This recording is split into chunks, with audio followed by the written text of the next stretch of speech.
independentemente da frase do Rodrigo, com a qual eu concordo, eu acho até que a gente tem que aprender a quem a gente se dirige. Né? Porque nós temos um hábito de ficar voltado com a cabeça para o lado de instâncias de poder. Como se a gente fosse capaz de convencê-los, catequizá-los de alguma coisa. Não. Eu acho que temos que denunciá-los, mas o nosso público, o nosso interlocutor, é exatamente o povo para se apropriar dessas informações e se organizar. Eu acho que é isso que a gente tem que tomar cuidado, o que não significa que você não responda a eles. Agora, o centro não é isso. Você responde, inclusive, para que outros entendam o que está acontecendo. Entendeu? Então, eu acho um pouco isso. Depois, o exemplo que você dá do PT, que não conseguiu fazer até hoje o jornal, eu acho que não interessou nunca a força hegemônica do PT ter um jornal. Se eles têm um espaço na grande mídia e a esquerda do PT não tem, para eles está bom. Entende? É essa a dinâmica. Há uma cumplicidade de parte a parte. Ninguém é inocente.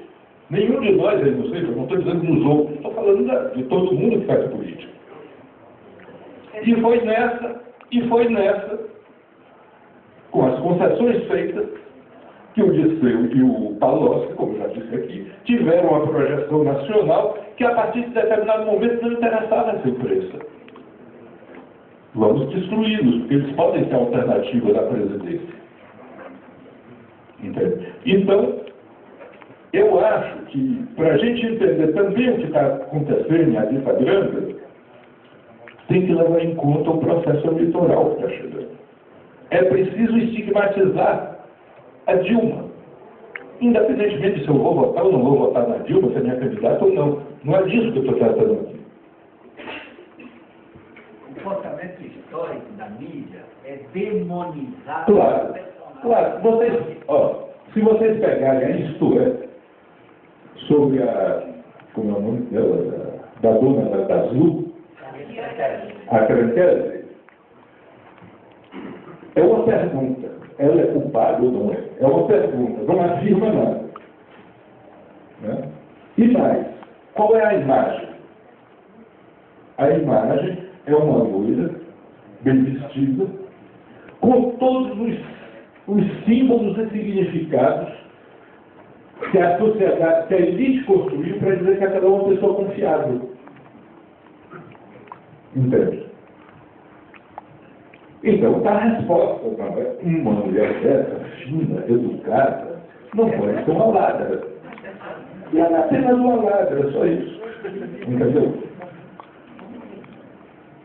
Então, eu acho que a imprensa, ela faz esse papel. Agora, o problema é que muitos dos companheiros nossos tentam a ingenuidade deles, misturada com uma ambição sem limites, né?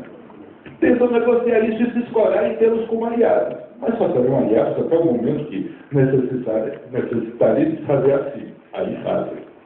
Aí fazem para inviabilizar qualquer sucessão. E eu acho que o que eu penso, Augusto, é isso aí um pouco.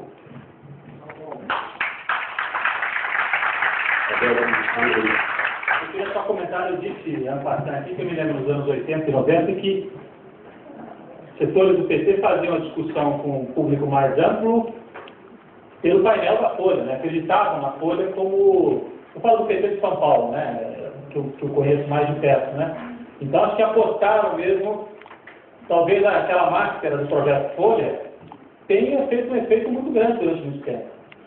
E era para a força para quem depende dos interesses, vamos dizer, os interesses dominantes, de uma forma genérica. Essa máscara era muito boa. Eu não consigo entender por que eles estão tirando. Não consigo entender, porque funcionava. E eu acho que vão aproveitar, né? Se eles estão titubeando, se eles estão atrapalhados, se eles estão em crise, se estão em luta interna, porque parece que há uma luta interna também na Folha, entre os dois irmãos que herdaram o grupo. Um cuida do UOL e da questão financeira, que é o Luiz Frias, e o Otávio cuida da parte editorial. E parece que eles não se acertam em todas as questões exatamente, e imagino que o Luiz Frias deve ter ficado muito satisfeito com essa repercussão toda, né? Causada com o editorial, certamente foi lido e aprovado, se não escrito pelo próprio... Parece que não foi escrito, tem o nome de um rapaz lá, que seria o... Vinícius, né? Eu não sei, eu não quero polarizar, porque, enfim, é o cara que está lá escrevendo. Foi. E uma outra coisa que eu queria lembrar também é que essa história dos carros, a Folha nunca negou o uso dos carros do boicote. Que podia achar, isso é coisa desses comunistas aí que fazem uma luta armada, não vou responder. O Hélio Gaspari botou no livro dele. É um bastante, porque também acho que não quer provocar constrangimento. Ele escreve lá. Mas, de toda maneira, é interessante que ele tenha colocado, está lá no livro. Você tem que voltar. Sabe que se a gente quiser voltar para a história dos arquivos, né? Assim, o Hélio foi minha última entrevista. Ele tem um acervo maravilhoso, que é privado. Claro, claro não, devia ser público. E aqui agora, os livros publicados é uma resenha de tudo que a historiografia brasileira vem produzindo. Com ele, a primeira pessoa a colocar o da Folha nem tudo que está acontecendo. Agora, não, eu entendo, mas agora que ele deveria, enfim, mergulhar na documentação que está debaixo da casa dele, já que ninguém pode ver, né, para trabalhar, os livros não saíram mais. Né? Saíram regularmente durante 3 ou 4 natais, uma época boa de vender, e agora não sai mais, enfim. Mas, que, às vezes, não estou querendo defender ele, mas assim, a historiografia vem há pelo menos 30 anos trabalhando pesadamente nessas questões, olhando parcialmente os acervos que estão abertos, e aí um jornalista ter escrito, primeiro dizem que eles escrevem melhor que a gente, eu discordo, mas assim, ele ter escrito, e uma coisa assim, ele no fundo não fez nada, ele só resenhou tudo que a gente escreveu. O livro dele é um prolongamento do Combate com as Pedras. Ali está o Goleiro inteiro. Eu quero dizer que me chama a atenção que um sujeito que escreve na própria Folha falou, colocou em letra de forma para publicar, editado. Eu estou defendendo o Hélio Gaspari, quer dizer, a gente sabe de onde veio, quais são as fontes que chegaram para ele, além dessa resenha. Não é só uma resenha de certos jornais, ele teve o arquivo dos... Não, ele defendeu toda a produção da historiografia brasileira. Os livros até aqui não tem absolutamente nada de novo. Mas ele teve acesso privilegiado aos arquivos legais. Que agora deveriam estar nos livros posteriores e que não vem à tona. Agora, de qualquer maneira, essa história me chamou a atenção. Eles nunca fizeram questão de negar, porque não tem como negar. Eles não tem como negar, é fato histórico. Outro fato que não se fala muito, quer dizer, eles tinham um apartamento no alto desse prédio, que fica bem aqui próximo, né? Dá até passeio ali na frente. Freud explica de novo, né? Para vir para cá e ver o caminho e passei na frente da Folha. Eles tinham um apartamento que existe até hoje, onde eles ficaram durante alguns meses depois que o Borges foi morto. Um pouco antes e um pouco depois, porque eles sabiam que tinham, ou achavam que tinha chumbo. E aí, quer dizer... Eu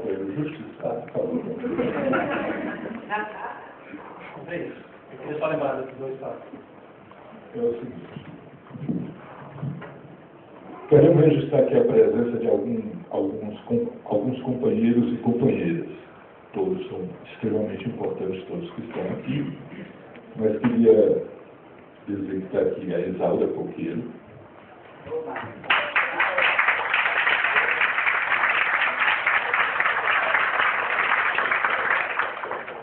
A Isaura, ela é viúva do nosso querido comandante Aderbal Alves Coqueiro, que foi banido depois de um rápido de embaixador e ele ter sido trocado, e voltou ao Brasil clandestino e foi assassinado no Rio.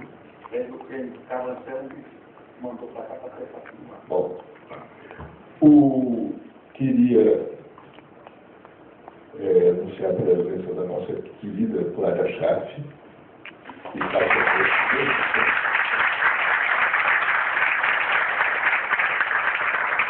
antes de todos nós aqui, e que nós devemos isso a ela também, porque nós somos uma corrente do tempo, não começa nada, nem acaba nada com ninguém.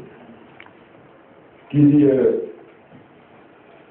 o nosso camarada aqui, Rafael Martinelli, do Fórum dos Dois Países. O Rafael, mais jovem, ele foi o coordenador do CGT, que era Comando Geral dos Trabalhadores, uma das primeiras iniciativas mais importantes e mais consolidadas do pós a legislação trabalhista do Getúlio, de tentar criar uma central sindical, ou seja, contato horizontal entre os sindicatos. Né? O Rafael teve preso conosco também durante muito tempo. Chamar o nosso grande camarada Renato Martinelli, que não é da mesma família, não são irmãos, não se trata de nepotismo, que é um movimento de família e autor de um É da belíssimo... mesma família, os dois são da LM. Estou falando família genética, biológica. E, por fim, né, chamar que aqui está presente a nossa, que nos tornamos companheiros agora nessa marcha, a nossa historiadora Cristina Bruno, que andou com a gente na construção desse memorial.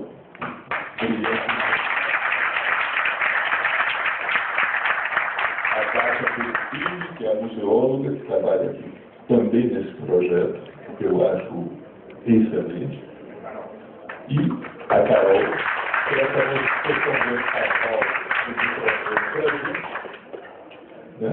E o companheiro Marcelo Araújo, que nesse momento teve que se retirar, que estava aqui, que é o diretor da Pinacoteca, aqui está aqui.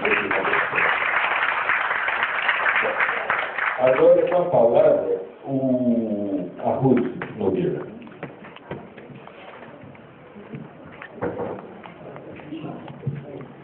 Pois é, o Rodrigo perguntou, trouxe a ficha?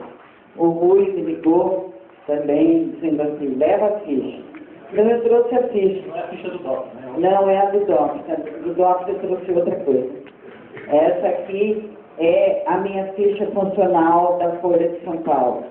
Eu era repórter em 1969, entrei no dia 1º de agosto de 68, fui preso em 4 de novembro e era funcionária da Folha da Tarde. Isso no tempo, mas antes de tudo, tanto pouco eu ainda não falei, queria cumprimentar a Beatriz Cuchinês, que eu considero uma das maiores historiadoras do Brasil.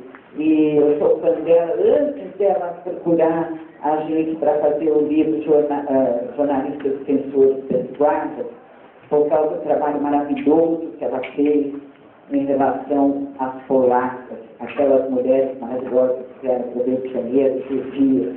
Esse trabalho era Beatriz. E eu conheci antes dela procurar a gente. Bom, mas aqui está a ficha da Folha, onde está o tal abandono de emprego dia 9 de dezembro de 69. Eu fui presa dia 4 de novembro. O meu filho nasceu em 30 de setembro. Portanto, ele tinha 34 dias quando eu fui presa. Ele estava em licença maternidade, que até a ditadura respeitava. É verdade, eram 90 dias na época. Ele estava em licença maternidade e fui presa. A Folha da Tarde, o meu jornal, qual era repórter, noticiou a minha prisão e me chamou de terrorista. Me conhecia muito bem. Eu estava lá todos os dias escrevendo sobre teatro, cinema, TV, era repórter de cultura e variedade. Bom, mas para poder fazer essa gracinha aqui de me dar abandono de emprego, que eu só fui saber mais de 20 anos depois e mexeu muito com o meu emocional, mas muito pouco com a minha vida depois de sair da prisão, a Folha fez o seguinte, aqui está as costas da ficha. Peraí, agora me... Onde está? Não, é aqui, Rodrigo, você gravou. Ah, não sei, está aqui. Onde tem, a Folha fez o favor de falsear a data do nascimento do meu filho. Está aqui. Meu filho nasceu em 30 de setembro de 69, no Hospital 9 de Julho, na rua Peixoto Bonito. Eu fiquei internada 24 dias porque tive um problema de rompimento de bexiga no parto. Muito bem. E eu trabalhei até um dia antes do Closet, do Roberto Closet, que era meu marido na época, lembra perfeitamente. Até um dia antes dele nascer, porque ele foi apressado, ele estava marcado para nascer 15 de outubro em diante e veio 30 de setembro. E aqui a Folha escreve que meu filho, inclusive o Rodrigo, quando viu, me percebeu, tem umas coisas assim, umas correções por cima, dizendo que meu filho nasceu em 9 de agosto. Meu filho nasceu em 30 de setembro. Isso aqui para quê? Para me dar o abandono de emprego no começo de dezembro. Agora, que coincidência, neste prédio, Eu fui presa pelo DOPS, aliás, o pessoal da Record, que era urbano, não fui para urbano. Fui presa aqui pelo Esquadrão da Morte, pelo delegado Fleury. Muito bem, havia passado mais ou menos um mês da minha prisão, quando eu realmente comecei a ser mais apertada, porque eles queriam saber do Frei Beto. E então, foi quando eu apanhei, foi quando eu fui levada para uma sala que tinha uma escadinha, assim, para subir, e era uma sala escura, com luz forte. Então, era começo de dezembro. Que coincidência o tal abandono aqui da Folha ser desses dias do começo de dezembro. E tem mais uma coisa. Eu comecei a passar muito mal. Eu tinha leite, sangrava, aqui não existia absorvente. Imaginem vocês todos que tiveram filho, um mês depois do nascimento do seu filho, você passar um mês seguinte sem absorvente. Isso aconteceu comigo aqui nesse prédio. Não é? O máximo que a gente tinha era um pouquinho de papel higiênico, que podia ser com a gente aqui. Então, nesse período aqui, um dia eu estava com uma febre muito alta e passava mal. E eu era um fiapo do pano do chão. Aí o delegado Fleury, em pessoa, virou para mim e falou assim: aqui ninguém fica doente. Se não melhorar, vai pro batão. E eu acreditei, tinha que acreditar. Muito bem, eu cheguei a fazer um exercício. Bom, aí me mandaram um médico realmente para me olhar aqui. Um médico que ria de mim, me chamou de terrorista, que dizia assim: eu sou da Barra Funda, mas trabalho em Santana, ou vice-versa, e estava gargalhando com isso, um idiota. Mas, o médico, quer dizer, sei lá. Aí, eu lembro que o sobrenome dele era Padilha. E mandou me dar uma injeção para cortar o leite, dizendo que assim a febre passava. E eu realmente melhorei. Segundo meu médico, eu tomei uma descarga de estrógeno, que foi uma injeção só. Muito bem. Essa data desses episódios coincide com a data do abandono de emprego da Folha. Coincide com a ameaça do Fleury. E quando eu fui buscar a ficha da Folha, foi a primeira vez que eu tinha pensado em me aposentar, e vi isso aqui, eu passei mais de um mês deprimida. Eu lembro que falei para minha mãe, e nós ficamos muito tristes, porque aí confirmava que realmente o que o Fleury estava falando era uma ameaça real. Ou seja, eu era uma candidata, mesmo aos aparecimentos, porque eu não tinha saúde também, eu não conseguia falar, nem sair a voz. Né? Eu devia pesar uns 40 e poucos quilos, era muito mais. Depois período também que eles resolveram me chamar de Miss Brasil, e vocês imaginem todo o resto. Bom, então a ficha está aqui. Essa ficha aqui, eu já quero entregar por enquanto como presidente do CONDEP, que me substituiu e está cada dia mais brilhante, que vai fazer uma gestão linda. Eu quero já passar como documento para a Comissão de Verdade. Inclusive, o papel da Folha dizendo que o que está aí é verdade. Pronto, o cara até diz que pode ser preso de acordo com o artigo 299 do Código Penal por mentira. Certo? Outra coisa que eu quero passar, e que eu não quero passar é do tempo, tá? Bom, não, isso aqui, ó. Isso aqui são as 11ª, 2ª e 3ª do processo feito, do inquérito feito pela polícia contra a LN, e que conta a nossa prisão, mas principalmente do ponto de vista deles, o assassinato do comandante Carlos Marighella. Tá aqui. Então, por conta disso, eu estou sem óculos aqui, mas é verdade. Olha aqui, eu estou assim, olha. Que eles falam, a equipe se desenrolando durante esse período, através de profícuo e permanente trabalho de todos os policiais em exercício na delegacia Teodoro, e última fase de 72 horas de serviço contínuo, cuja equipe proporcionou à Polícia Paulista esse extraordinário feito de repercussão internacional. É justo, vocês temos falado com esse muito, é justo, portanto, que todos sejam premiados por essa milítica do sindicalismo, ação meritória, para o qual todos colaboraram de forma decisiva, cada um dentro do setor que lhe foi destinado, cumprindo as missões que permitiram o completo êxito do plano de ação elaborado para a localização e prisão do terrorista Carlos Marighella.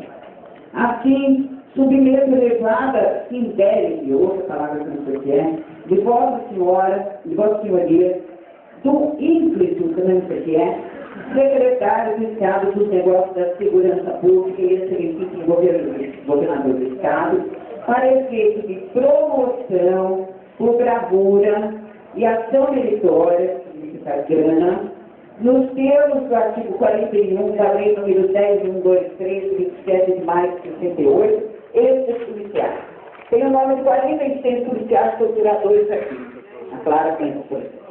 Então, também quero entregar 46, contando com quem assinou, que chamava Ibael Freitas Garcia, e era delegado. Agora, aqui, eu estava vendo agora, eu já tinha visto, só para quem esteve aqui, para saber, o Raul Pudim não pôde ser promovido, porque ele não era, ele era comissionado, ele era só um distribuidor. Então, está aqui o nome do Fleury, encabeça o delegado Rubens Melo do Conduva. Eu não vou ler os nomes, porque, como disse o companheiro aqui, ele fala assim, para me entregar. Eu vou entregar para a Comissão de Verdade. Está aqui o nome, inclusive, vários, que nós nem supomos, a gente só conhece aqueles de sempre, mas tem, por exemplo, João Lopes. Quantos João Lopes tem no Brasil? Tem Nelson Laurindo, tem Takioshi Nakahara, tem Djalma da Silva, infelizmente tem uma mulher, Ana Tereza Leite, e a outra foi morta, Estela Borges Morato, não é? Então, está o nome deles todos aqui. Agora, o delegado Romeu Tuma, que era o diretor aqui, de todos eles, era o chefe deles todos. Aí, acho que não gostava de um e gostava de outro, fez o seguinte, por determinação do doutor Romeu Tuma, tendo sido mencionado no nome do investigador de polícia Pedro Antônio Mura Gracieri, por engano, deve constar o nome do investigador João Ribeiro de Carvalho Neto no lugar do mesmo. Mas ele tirou um aí para receber a grana, que era inimigo dele, e botou um.